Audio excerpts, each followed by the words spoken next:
Kalsat, good evening. Meron ako i-share sa inyo. Meron tayong tanggap na pinadala galing sa China kay Madam So pa dun, PX 2000. I think dito na to sa warehouse nila, no. So galing China, puntang warehouse nila sa Cavite. So pagdating noon ng unit, so wala daw power. So wala daw itong display. So although gumagana naman yung blower, so kaya dinirekta natin pinadala. Wala atang maintenance tech doon si Madam sa sa kanyang warehouse. So ito naka-plug na yan, power natin. So ipakita ko sa inyo. So nag-ila naman yung series bulb natin, then nawawala. Then gagana yung blower natin. Yan, gumagana yung blower natin, pero walang display, walang ilaw dito. So galing warehouse, pinadala sa atin kagad, So gumagana naman yung fan. Baka may natanggal lang na wire sa loob. So ayan, ito wala na naman tong sira. So ayan, baka nagustuhan yung video natin, so salamat sa mga walang sawang suporta niyo diyan, mga lods, So ito, at baka naman ay kung hindi ka pa nakasubscribe diyan, pa-subscribe na, at parami na tayo parami until next year sa ating mga vlog. So continue tayo. Ayan, at pakihit ng notification bell, mga lods, ilagay nyo sa all para lagi kayo mano-notify if meron tayong mga bagong upload na videos. So ayan, sunod-sunod na to. So ito, at buksan muna natin, tignan natin kung ano yung problema. Sana walang sunog. So I think wala naman sunog to. Nawala lang talaga ng supply itong dito, yung front panel natin. Kaya yun doon sa likod, yung supply ng ating back panel, yung 15015. Yun yung or yung may nabunot sa socket na galing transformer. So ayan. Okay, mga lods, na open na natin. So ito. So ayan, may natanggal pala na wire itong sa 20 volt. Ayan, so, kasi na talaga siya, mga lods, dapat din na to sinama sa dapat dito na to dinaan kasi na sobrang sa sobrang na talaga, nabinig na talaga yung wire natin. Gumalaw siguro yung transformer sa pagbiyahe, At dito na to siya dahil sa kabila side. Yan input ng 20 volts. Yan, kasi itong yellow 20 volts nandito sa markings niya. Yan, yung yellow, so 020 siya, So lagay natin, sample natin. Kaya ito lang yung dahilan.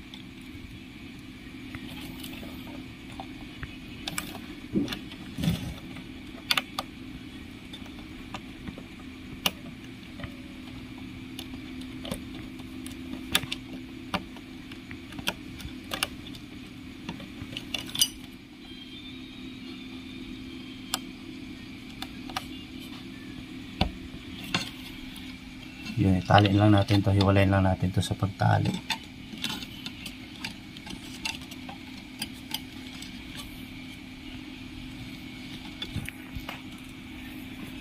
So ayan, so review natin ulit si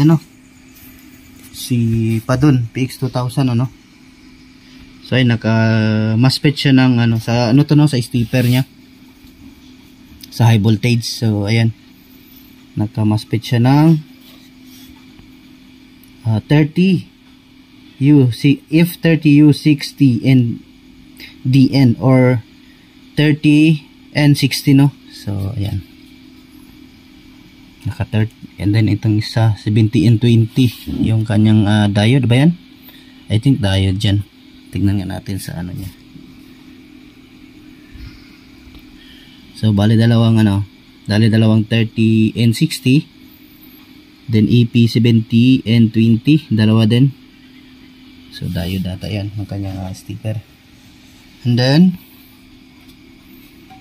C5200 tayo, Japan to SC, So ito yung kanyang final driver.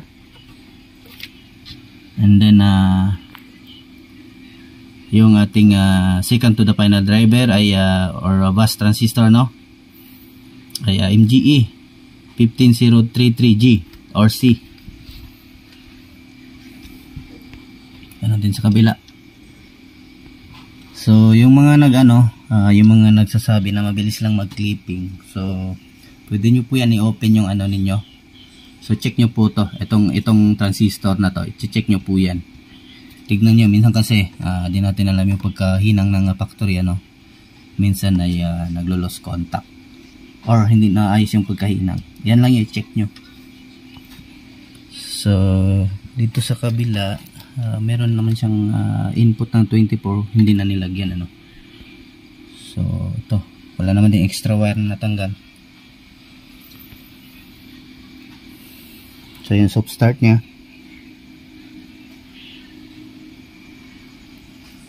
so yung stepper niya same pa rin dun sa mga yung mga ibang power amp na mga bagong model. So abangan nyo lang yung kasunod din ito yung sana darating na yung ating class TD na pantapat sa Joson Joson Max 5.0 Joson Earth. So nabin yung bagsak siguro sa pag-deliver yan pati yung dito yupi sa GNT na yung magdala, matik na yan, minotor ba lang naman, kinarga lang ng motor. So ayan, so ito testing natin, so plug natin. Tingnan natin kung may power na yung kanyang so think alum pa rin yung kanyang so okay lang yan, at least yung price mura lang din naman So power natin, tingnan natin, ayun so yun lang yung problem, may natanggal lang.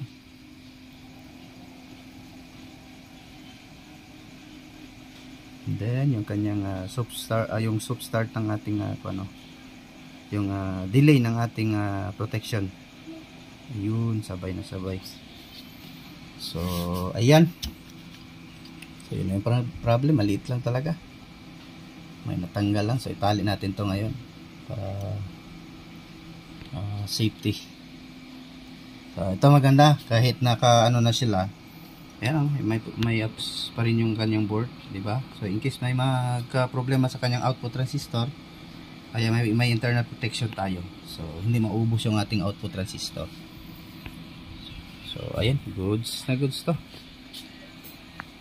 So signal lang, siguro bukas na tayo mag-audio test nito kasi gabi na, hindi na tayo pwede mag-ingay. So ayan, continue na tayo bukas, at least alam na natin na walang problema. So ayan, nag-power naman siya, ayan, active. So ayan, continue lang tayo bukas. So ito mga lods, update tayo. So ito, mag-audio test tayo. So power natin. So kasi natin to transformer to, tignan natin kung pure copper. Kasi minsan kasi kay madam na siya naman magsabi na PX2000 daw ay pure copper. Siguro, depende siguro sa pag-build ng kung sino yung matapat na nag-build, Tingnan natin kasi sabi niya pure copper daw yung PX2000. Oops, wala dito yung speaker, nandito.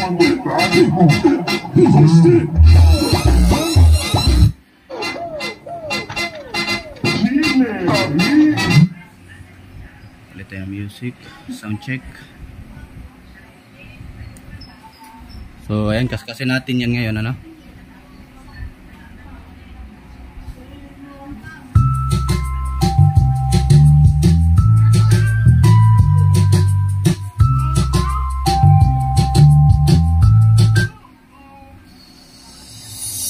Sound check, test 1 2 check.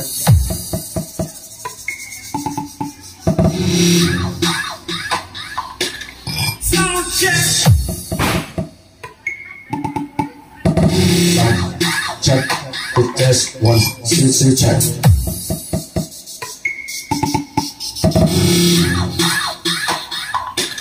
Sound check. DJ Christian live on the mix. Drop the bass, drop the bass.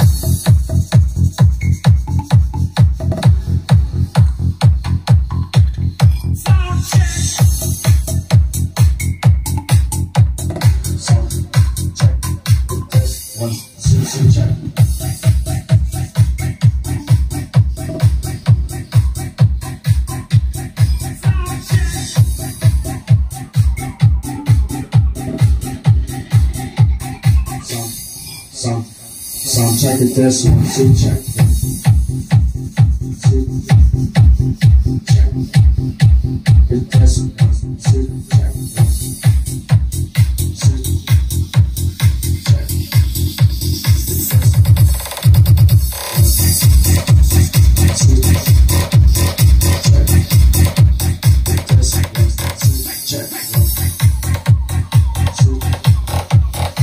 So yan, kaskasin natin yung transformer niya. So sa tingin ko parang ano naman siya mga lods, oh. Parang pure copper siya. Ayan, oh. Yung kulay niya medyo may pagka gold siya. Di kagaya nung unang kinaskas natin yung aluminum ay ano siya, medyo maitim-itim, no. Yung ganito, magkakulay nitong 502 na transformer yung pinaka ano niya. So patayin natin. So kaskasin natin yan ngayon. So yung ganito, yung unang transformer yung kinaskas natin na pa doon na PX 2000 ay ganito yung kulay niya. So ayan, oh. Magkaiba yung kulay niya ng dalawa. Ayan. Ito parang pure copper. So pasurtihan lang talaga kung order ka ng ano, PX 2000. Kung matapat kay pure copper ay swerte mo. So ayan. Kaskasin natin din, try natin na hinangin. Para sure talaga tayo, no.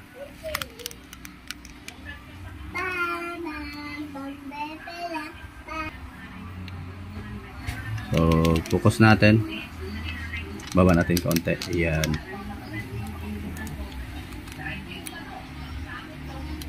Kaskasin natin.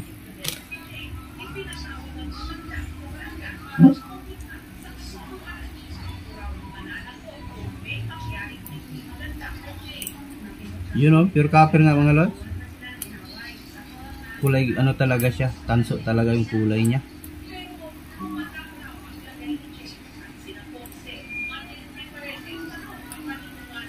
Kasi yung mga power amp ni madam na ano, yung mga aluminum ay nilagay niya din talaga na aluminum yung transformer. Siguro para hindi masyadong mahal, no, yung ating yung presyo niya. Pero itong PX 2000, pure copper naman to. Maswerte lang talaga yung pagka bibili ka. Pure copper siya, yun, no. Tanso talaga.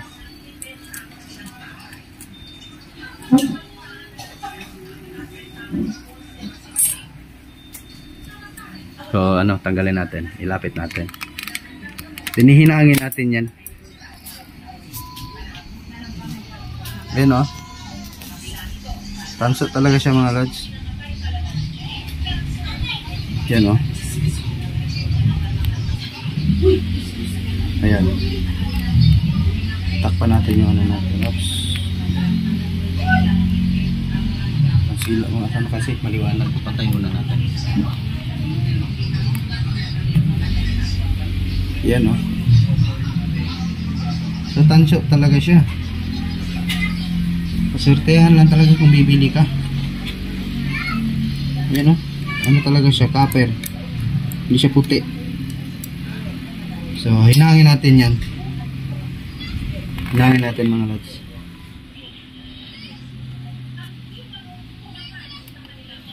Lagyan natin ng wire, then hilain natin para alam nyo talaga na pure copper, hindi tayo nag-gawa ng kwento. Focus natin ulit. Yan, o. Purong natin konti. Yun. Tapon yung ano natin.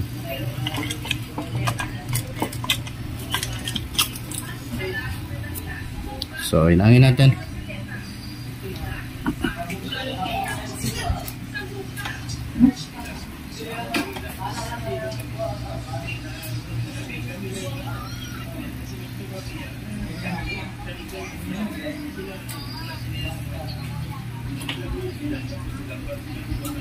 Yun, o, nahihinang talaga siya mga lods. Nahihinang talaga siya. So lagyan natin ng wire. Ito, ano sana yung ano natin ito.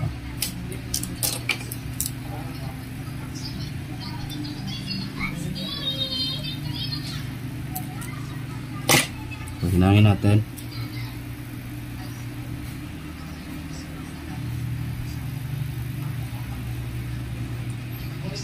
So yan, oh. So So copper na copper talaga siya mga lods. Wait lang, dagdagan natin ang lead.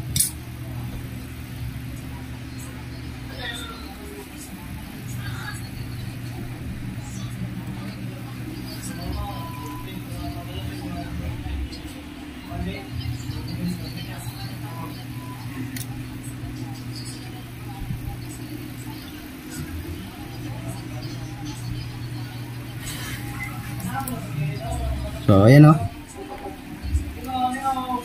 So dumikit yung hinang natin.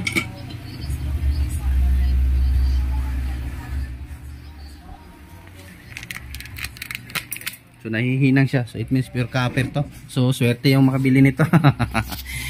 Kasi ibibenta ko din to mga lods. So wala naman tong problema. Tanggal lang man yung wire. So ayan, nahinang talaga siya. Ayan o. Ayan o. So yung makikita naman sa kulay, parang ginto yung kulay niya. Medyo may pagka light yung ano niya. So ayan nahinang talaga siya mga lods.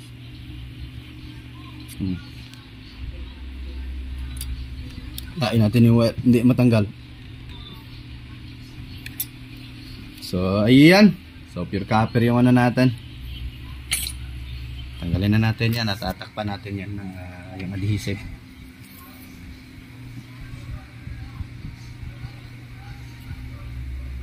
Yun o. Diba? Ayan o. Pure copper. So nahihinang siya.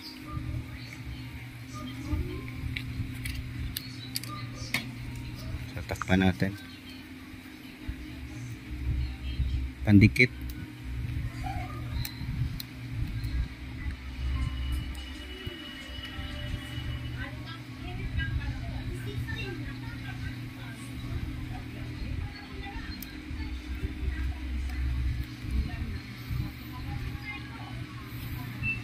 So ayan, nag-spray tayo ng ng acrylic para sure ball talaga ang coated So ayan, paswerte na lang talaga yung pag magbili ka ng pa doon. So ayan, makikita mo naman talaga sa kulay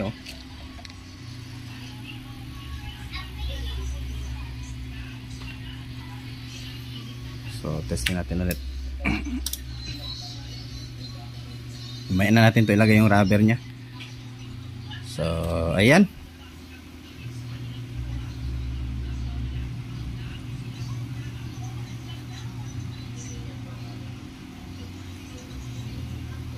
Navy.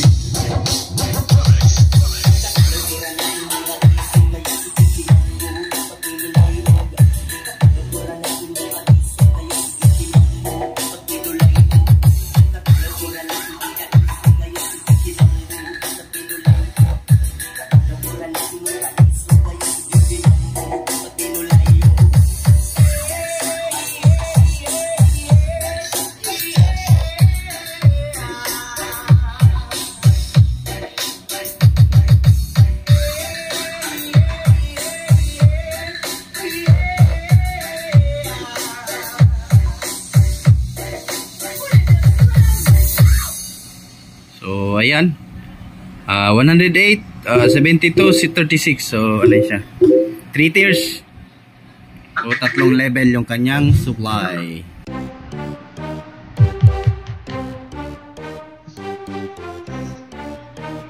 Sticker check.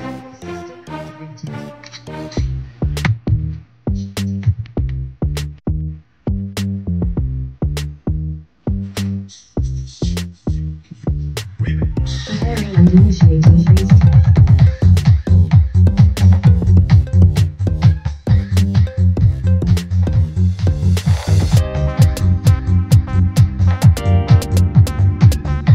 Gusto mo pa pa-shoutout dyan or magpatap na kanila mo pangalan o sa mga lugar nyo, so paki-comment na lang dyan sa baba or just ano lang talaga, comment na kayo at may sama ko kayo sa video natin.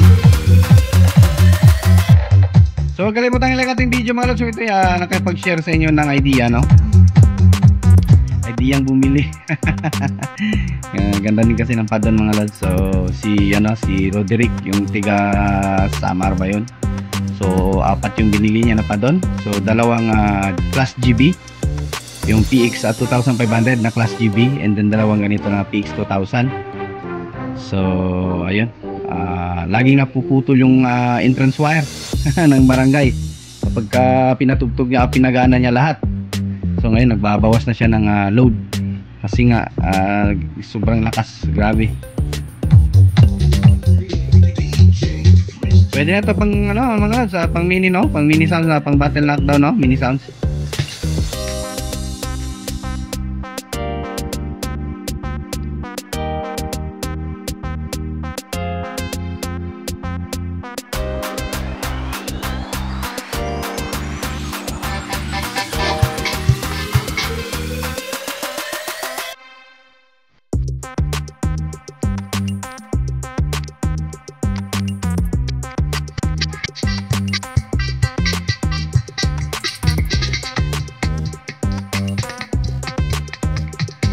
So yung iba nagsasabi na yung mga bilhin ng Pix 2000 ang bilis mag-clipping. So galiin talagang i-check yung mga speaker, yung mga wiring, lahat mga loads So kasi posible naman din naman yung gagawin ng factory kung nagki-clip agad.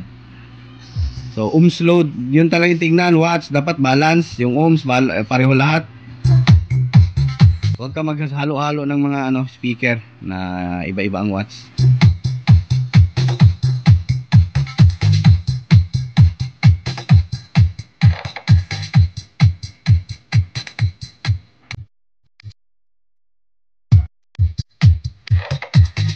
Check now complete. All systems are ready. Nakaganda lang sa padon mga lods ay 4 yung kanyang blower So yan. So malamig na malamig talaga tong niya, mga output, kaya sure bull ka talagang tatagal yung amplifier mo, yung power amp mo. So ayan, siguro natin masyado pabayin yung video natin dahil mahaba na. So ayan, Happy New Year sa inyong lahat mga lods At ayan, magandang buhay sa ating lahat dyan.